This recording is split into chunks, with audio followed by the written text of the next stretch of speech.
அகிலத்தின் அன்பான சொந்தங்களுக்கு இனிய வணக்கம். இன்று இலங்கையின் முக்கிய செய்திகள். தெரிவு செய்யப்பட்ட புதிய நாடாளுமன்ற உறுப்பினர்களின் தகவல் சேகரிக்கும் நடவடிக்கைகள் வெற்றிகரமாக நிறைவடைந்துள்ளது. குறித்த நடவடிக்கைகள் நேற்று நாடாளுமன்ற கட்டட தொகுதியில் நடைபெற்றுள்ளது. 10வது நாடாளுமன்றத்தின் முதலாவது கூட்டத்தொடரை நடத்துவதற்கு தேவையான வசதிகளை இலகுபடுத்தும் விதமாக இந்த நடவடிக்கைகள் மேற்கொள்ளப்பட்டுள்ளது. இந்த நிகழ்வில் முதன்முறையாக நாடாளுமன்றத்துக்கு தேர்வான உறுப்பினர்கள் உட்பட 200க்கும் மேற்பட்ட நாடாளுமன்ற உறுப்பினர்கள் கலந்து கொண்டதாக நாடாளுமன்ற ஊடகப் பிரிவு அறிவித்துள்ளது.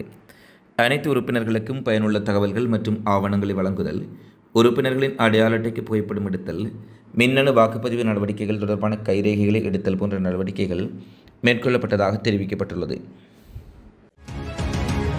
இலங்கை வரலாற்றில் முதல் தடவையாக நாடாளுமன்ற உறுப்பினர்கள் நாடாளுமன்றத்திற்கு பேருந்தில் வந்து இறங்கிய சம்பவம் பெரும் மாற்றத்தின் ஆரம்ப அறிகுறியாக மக்களால் விமர்சிக்கப்படுகின்றது. குருநாகல் உள்ளிட்ட சில மாவட்டங்களைச் சேர்ந்த நாடாளுமன்ற உறுப்பினர்களே இவ்வாறு நாடாளுமன்றத்திற்கு பேருந்தில் நேற்று விஜயம் மேற்கொண்டுள்ளார்கள். இதன்போது நாடாளுமன்றத்தை பார்வையிடவும், இன்றைய தினம் முன்னெடுக்கப்பட உள்ள நடவடிக்கைகளில் தொடர்பில் கலந்துரையாடல் ஒன்றை மேற்கொள்ளவும் மற்றும் பல்வேறுபட்ட விடயங்கள் குறித்து தாம் கொழும்பு நகருக்கு பேருந்து மூலம் வந்ததாக அவர்கள் தெரிவித்துள்ளார்கள். இலங்கையின் வரலாற்றில் முதல் தடவையாக வடக்கை வென்ற முதல் தெற்கை சேர்ந்த தலைவர் அன்ருகுமார திசாநாயக்கா என இலங்கைக்கான சீன தூதர் கி சென் ஹொங் தெரிவித்துள்ளார். யாழ்ப்பாணம் பருத்தித்துறை ஷக்கோட்டை முனைக்கு விஜயம் மேற்கொண்ட போதே அவர் மேற்கண்டவாறு கூறியுள்ளார். அவர் மேலும் தெரிவிக்கையில், வடக்கு கிழக்கில் சீன அரசாங்கத்தின் சார்பில் தொடர்ந்தும் உதவிகள் வழங்கப்பட்டு வருகின்றது. ஒன்றுபட்ட இலங்கைக்குள் தமிழர்கள், முஸ்லிம்கள் மற்றும் சிங்களவர்கள் என வேறுபாடுகளை கடந்து எல்லோரும் இலங்கையர்களாக வாழ்வதற்கு சீனா ஒத்துழைப்புகளை வழங்கும் என தெரிவித்துள்ளார். குறுகிய கால அரிசி தட்டுப்பாட்டுக்கு தீர்வாக 70,000 மெட்ரிக் டன் அரிசியை இறக்குமதி செய்ய அரசாங்கம் தீர்மானித்துள்ளது. சதோச மற்றும் அரசு வர்த்தக சட்டவுறவு கூட்டுத்தாபனத்தினூடாக அரிசி இறக்குமதி செய்யப்பட உள்ளதாக வர்த்தக உணவு பாதுகாப்பு மற்றும் கூட்டுறவு அபிவிருத்தி அமைச்சர் வசந்த சமரசிங்க தெரிவித்துள்ளார். அதற்குமே நாட்டரிசி அதிகளவில் இறக்குமதி செய்யப்பட உள்ளதாக தெரிய வருகின்றது. இதற்கு தேவையான அமைச்சரவை அங்கீகாரமும் கிடைத்துள்ளதாக அமைச்சர் குறிப்பிட்டுள்ளார். நாட்டின் அரிசி நெருக்கடி தொடர்பில் அரிசி இறக்குமதியாளர்களுக்கும் சதோச உயர் அதிகாரிகளுக்கும் இடையில் நீண்ட கலந்துரையாடல் இடம்பெற்றுள்ளதுடன் எதிர்வரும் பெரும்போக நெல் அறுவடை வரை நாட்டின் தேவையை பூர்த்தி செய்யும் வகையில் இந்தியாவிலிருந்து நாட்டு அரிசியை இறக்குமதி செய்வதற்கு தற்போது முடிவு செய்யப்பட்டுள்ளதாக கூறப்படுகின்றது. புதிய ஜனநாயக முன்னணியின் சார்பில் தேசிய பட்டியல் உறுப்பினராக முன்னாள் அமைச்சர் காஞ்சன விஜயசேகரவை நியமிக்க அக்கட்சி தீர்மானித்துள்ளதாக தெரிவிக்கப்படுகின்றது. நடைபெற்று முடிந்த பொதுத் தேர்தல் முடிவுகளின் அடிப்படையில் புதிய ஜனநாயக முன்னணிக்கு 2 தேசிய பட்டியல் ஆசனங்கள் கிடைக்கப்பெற்றுள்ளது. அதில் ஒருவராக ரவி கருணாநாயக்காவின் பெயரை அந்த முன்னணியின் செயலாளர் திருமதி ஷியாமலா பெரேரா தேர்தல் ஆணைக்குழுவுக்கு அனுப்பியுள்ளார். இந்நிலையில் அடுத்த தேசிய பட்டியல் ஆசனத்துக்காக காஞ்சன விஜயசேகரவின் பெயர் பரிந்துரைக்கப்பட்டுள்ளதாக தற்போது செய்திகள் வெளியாகியுள்ளது. மன்னார் பொது வைத்தியசாலையில் மகப்பேற்றுக்காக அனுமதிக்கப்பட்ட நிலையில் மரணமடைந்த தாய் மற்றும் சிசுவின் மரணத்துக்கு நீதி கோரி மன்னார் பொது வைத்தியசாலைக்கு முன்பாக மக்கள் கவனீர்ப்பு போராட்டம் ஒன்றை நடத்தியுள்ளார்கள். தாயின் மரணத்துக்கு நீதி வழங்க வேண்டும், தவறு செய்தவர்கள் கைது செய்யப்பட வேண்டும், வைத்தியசாலை நிர்வாகம் மாற்றப்பட வேண்டும் போன்ற பல்வேறு கோரிக்கைகளை முன்வைத்து அமைதியான முறையில் போராட்டம் இடம்பெற்று வந்துள்ளது. இதனைத் தொடர்ந்து போராட்டத்தின் போது பல்வேறு கோஷங்கள் எழுப்பப்பட்ட நிலையில் வைத்தியசாலைக்குள் போராட்டக்காரர்கள் நுழைய முற்பட்ட நிலையில் போலீசாருக்கும் அங்கு போராட்டத்தில் ஈடுபட்டவர்களுக்கும் இடையே மிக பெரும் முருகல் நிலை ஏற்பட்டது. இதேவேளை மன்னார் பொது வைத்தியசாலையில் நேற்றைய தினம் பிரசவத்திற்காக அனுமதிக்கப்பட்ட நிலையில் மரணமடைந்த இளம் தாயின் மரணம் தொடர்பான உண்மை நிலைமைகளை கண்டறிவதற்காக சடலம் மேலதிக பிரேத பரிசோதனைக்கு யாழ்ப்பாணம் போதனா வைத்தியசாலைக்கு அனுப்பி வைக்கப்பட்டுள்ளது. இந்நிலையில் மன்னாரில் தாய் சேய் மரணம் தொடர்பில் சுகாதார அமைச்சும் விசாரணைகளை ஆரம்பித்துள்ளதாக சுகாதார அமைச்சர் தெரிவித்துள்ளார்.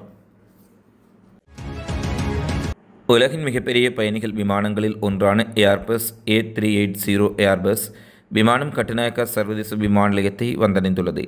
கட்டார் விமான சேவைக்கு சொந்தமான குறித்த விமானம் நேற்று முன்தினம் கட்டுநாயக்காவை வந்தடைந்துள்ளது. குறித்த விமானமானது உலகின் மிகப்பெரிய பயணிகள் விமானங்களில் ஒன்றாகும்.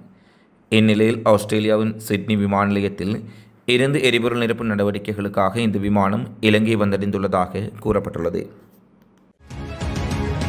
2024ஆம் ஆண்டுக்கான கல்வி பொதுத் தராதர உயர்தர பரீட்சை திட்டமிட்டபடி நவம்பர் 25ஆம் தேதி ஆரம்பமாகும் என கல்வி அமைச்சு அறிவித்துள்ளது.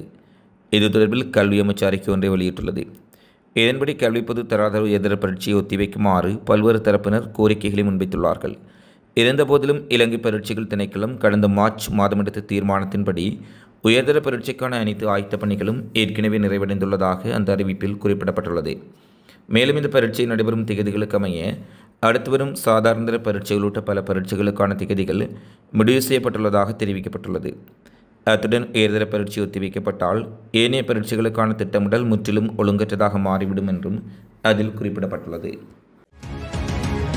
முல்லைத்தீவில் உள்ள பகுதியொன்றில் இடம்பெற்ற மோட்டார் சைக்கிள் விபத்தில் 2 இளைஞர்கள் உயிரிழந்ததோடு ஒருவர் படுகாயமடைந்த துயரமான சம்பவம் வெளியாகியுள்ளது. இச்சம்பவம் நேற்று மாலை 5:30 மணியளவில் மாங்குளம் வெள்ளாங்குளம் பகுதியில் இடம்பெற்றுள்ளது.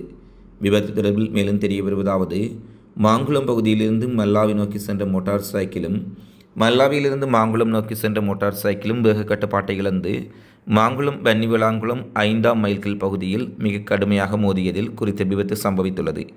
குறித்த விபத்தில் 2 இளைஞர்கள் உயிரிழந்ததோடு ஒருவர் படுகாயமடைந்த நிலையில் கிளிநொச்சி வைத்தியசாலையில் அனுமதிக்கப்பட்டுள்ளார். விபத்து சம்பவத்தில் மாங்குளம் பகுதியில் வசிக்கும் 20 வயதான விஜயகுமார் விதுசன் மற்றும் 23 வயதான ஜெயக்குமார் விதுசன் ஆகிய இளைஞர்களே உயிரிழந்துள்ளார்கள். இலங்கையில் தற்போது நிலவும் சீரற்ற காலநிலை காரணமாக பல மாவட்டங்களுக்கு மண் சரிவு அபாய எச்சரிக்கை விடுக்கப்பட்டுள்ளது. இதன்படி காலி, களுத்துறை, கேகாலை, குருநாகல் மற்றும் ரத்தினபுரி மாவட்டங்களுக்கு 1ஆம் நிலை மண் சரிவு அபாய அறிவிப்பு வெளியிடப்பட்டுள்ளது. மோசமான வானிலையை கருத்தில் கொண்டு தேசிய கட்டட ஆராய்ச்சி நிறுவனம் இந்த அறிவிப்பை வெளியிட்டுள்ளது. மேலும் தென்கிழக்கு வங்காள விரிகுடாவை அண்மித்து எதிர்வரும் 23ஆம் தேதி குறைந்த காற்றழுத்த தாழ்வு மண்டலம் உருவாகலாம் எனவும் தெரிவிக்கப்பட்டுள்ளது. கடந்த உயர்தர பரீட்சை பெறுபேறுகளின் அடிப்படையில் பல்கலைக்கழகங்களுக்கு விண்ணப்பித்த மாணவர்களுக்கு பதிவு செய்வதற்காக வழங்கப்பட்ட கால அவகாசம் நிறைவடைந்துள்ளதாக தெரிவிக்கப்பட்டுள்ளது. குறித்த விடயத்தை பல்கலைக்கழக மானியங்கள் ஆணைக்குழு தெரிவித்துள்ளது. இந்த காலப்பகுதிக்குள் சுமார் 40,000 மாணவர்கள் பதிவு செய்துள்ளதாக சுட்டிக்காட்டப்பட்டுள்ளதுடன் இந்த ஆண்டு 43,000க்கும் மேற்பட்ட மாணவர்கள் பல்கலைக்கழகங்களுக்கு விண்ணப்பித்துள்ளதாகவும் தெரிவிக்கப்பட்டுள்ளது. இவற்றில் பல்கலைக்கழக மானியங்கள் ஆணைக்குழுவில் பதிவு செய்யாத மாணவர்களுக்கு பதிலாக வேறு மாணவர்களை இணைத்துக்கொள்ள நடவடிக்கை எடுப்பதாக பல்கலைக்கழக மானியங்கள் ஆணையக்குழு தெரிவித்துள்ளமை குறிப்பிடத்தக்கது. கடற்தொழிலில் ஈடுபடும் கடற்தொழிலாளர்களுக்கு எதிராக உரிய சட்ட நடவடிக்கை எடுக்குமாறு கடற்படையினருக்கு பணிப்புரை விடுக்கப்பட்டுள்ளது. திருகோணமலை மாவட்டத்தில் கடற்தொழிலாளர்கள் எதிர்நோக்கும் பிரச்சினைகள் தொடர்பான கலந்துரையாடல் திருகோணமலை ஆளுநர் செயலகத்தில் இடம்பெற்றுள்ளது. இக்கலந்துரையாடலின் போதே மேற்கண்டவாறு கடற்படைக்கு பணிப்புரை விடுக்கப்பட்டுள்ளது. இதன்போது கடந்த 7ஆம் தேதி இடம்பெற்ற கலந்துரையாடலில் எடுக்கப்பட்ட தீர்மானங்கள் மீளாய்வு செய்யப்பட்டதுடன் தடை செய்யப்பட்ட வேலை மற்றும் வெடிபொருட்கள் மூலம் மீன்களை கொள்வதற்கு எதிராக உரிய நடவடிக்கைகளை மேற்கொள்ளுமாறு கடற்படையினருக்கு பணிப்புரை வழங்கப்பட்டுள்ளது. அத்துடன் தற்போதைய அதிகாரிகள் அரசியல் செல்வாக்கு அல்லது வேறு எவரது செல்வாக்கிற்கும் அஞ்சாமல் தமது கடமைகளை மேற்கொள்ளுமாறும் அரசியல் செல்வாக்கின்றி தமது கடமைகளை மக்களுக்காக மேற்கொள்ளக்கூடிய சூழல் ஏற்கனவே உருவாக்கப்பட்டுள்ளதால் கடற்தொழிலாளர்கள் மக்களின் நலனுக்காக செயற்படுமாறும் அவர்களுக்கு அறிவுறுத்தல் கொடுக்கப்பட்டுள்ளது.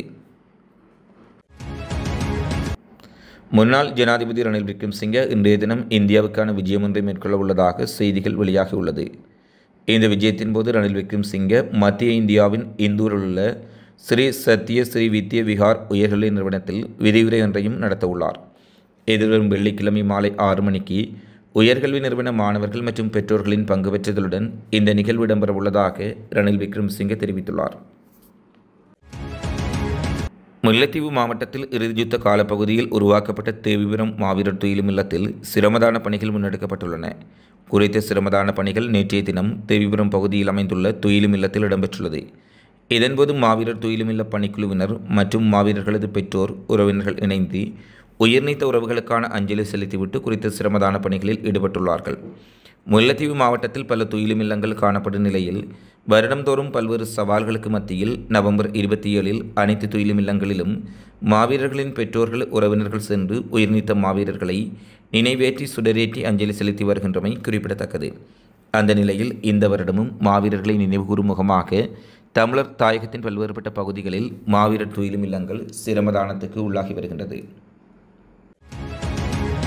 அம்பாந்தோட்டை கட்டுவனவில் 2 நபர்களை கொலை செய்த ஜுலம்புட்டிய அமரே என அழைக்கப்படும் கீகனகே கமரே அமரசிறிக்கு தங்காளி மேல் நீதிமன்றம் விதித்த மரண தண்டனையை மேன்முறையீட்டு நீதிமன்றம் உறுதிப்படுத்தியுள்ளது. குற்றஞ்சாட்டப்பட்டவர் தாக்கல் செய்த மேன்முறையீட்டு மனுவை தள்ளுபடி செய்த மேன்முறையீட்டு நீதிமன்றம் 5 குற்றச்சாட்டுகளுக்கு விதிக்கப்பட்ட மரண தண்டனையை உறுதி செய்து கடந்த 2012ஆம் ஆண்டு ஜூன் மாதம் 15ஆம் தேதி கட்டுவன கடியாவத்தையைச் சேர்ந்த லேனகே ரஞ்சித் என்பவரின் வீட்டில் நடைபெற்ற ஜேவிபி கூட்டத்தில் இருவர் சுட்டுக்கொல்லமை உட்பட்ட 5 குற்றச்சாட்டுகள் அவர் மீது சுமத்தப்பட்டிருப்பதாக தெரிவிக்கப்பட்டுள்ளது.